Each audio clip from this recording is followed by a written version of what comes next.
எல்லாருக்கும் வணக்கம்.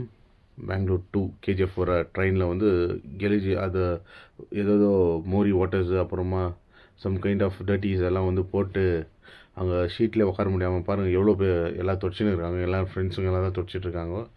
தயவு செஞ்சு இது வந்து ரயில்வே டிபார்ட்மெண்ட் வந்து ஒரு ஆக்ஷன் எடுத்து எங்களுக்கு ஃப்யூச்சரில் வந்து இந்த மாதிரி இன்சிடெண்ட் ஆகாதபடி எங்களுக்கு பண்ணி தரணும். இதெல்லாம் நாங்கள் ரொம்ப கஷ்டப்பட்டு வந்து வரோம். டெய்லி ட்ராவல் பண்ணுறது வந்து ரொம்ப கஷ்டம். ஏன்னா காத்தால நாங்கள் போயிட்டு சாயங்காலம் நாங்கள் வரோம். வீட்டில் இருக்கிறவங்க எல்லாம் பார்க்க முடியாமல் இங்கே கேஜிஎஃப்லேருந்து நைட்டாக அதான் சன்ரைஸு கூட நாங்கள் பார்க்க மாட்டோம்.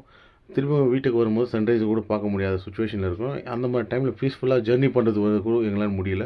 ஏன்னா ஒரு டெய்லி ட்ராவலில் வந்து they are struggling lot for the families.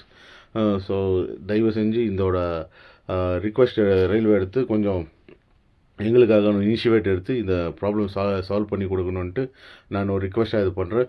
யார் இந்த மாதிரி பண்ணாலும் கண்டிப்பாக அவங்களுக்கு தண்டனை பண்ணி கொடுக்கணும். நெக்ஸ்ட் இந்த மாதிரி இன்சிடெண்ட் ஆகக்கூடாது. இந்த மாதிரி இன்சிடெண்ட் அவங்க நெக்ஸ்ட்டு ஆகக்கூடாதுன்னா கண்டிப்பாக அவங்களுக்கு பனிஷ்மெண்ட் கொடுத்தா இந்த மாதிரி இன்சிடெண்ட் பண்ண மாட்டாங்க. So this are request from நானும் ஒரு டெய்லி ட்ராவல் பண்ணுறதுனால ஒரு ரிக்வெஸ்ட்டாக இந்த ரயில்வே டிபார்ட்மெண்ட்டுக்கு நான் இந்த வீடியோவை ஷேர் பண்ணுறேன். ஸோ இந்த மாதிரி எங்களுக்கு அடுத்த வாட்டி நடக்காதபடி பார்த்துக்கணும்.